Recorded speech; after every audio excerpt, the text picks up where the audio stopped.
అన్న అప్పుడే Kingdom movie చూశాను. చాలా వరకు చూసుకుంటే నేను చాలా ఎక్స్పెక్ట్ వచ్చాను. ఎందుకంటే విజయ్ దేవరకొండ కొంచెం గ్యాప్ తీసుకున్నాడు. ఒక గత 3 సినిమాలు కొంచెం ఏమి లేదు.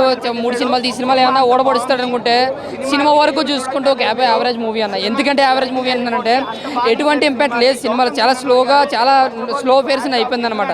ఫస్ట్ హాఫ్ అయితే కొంచెం సత్యదేవ్ గారిది అండ్ మన విజయ్ దేవరకొండ గారి మధ్య వచ్చే సీన్స్ అయితే మాత్రం ఫస్ట్ హాఫ్ వరకు ఏం జరుగుతుంది ఏంటి ఇంట్రాక్షన్ ఏంటి కొంచెం ఇంట్రెస్ట్గానే చూస్తాం.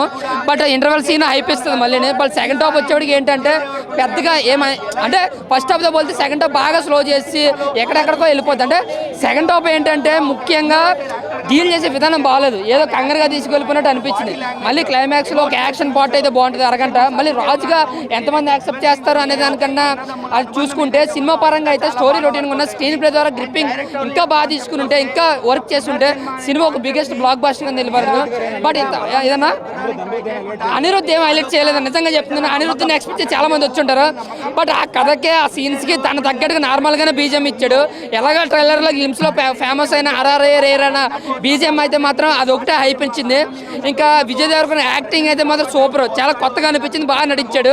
ఇంకా సత్యదేవ్ గారు విజయ్ దేవరకొండ కన్నా వెంకటేష్ విలన్ రోల్లో ఇరగదీశాడని చెప్పాలి. వీళ్ళిద్దరికన్నా క్రూరత్వంగా నటించడం, ఆయన చంపడం, ఆయన రైలింగ్ డెలివరీ, ఆయన లుక్స్ కానీ చాలా అంటే చాలా బాగా అనిపించింది.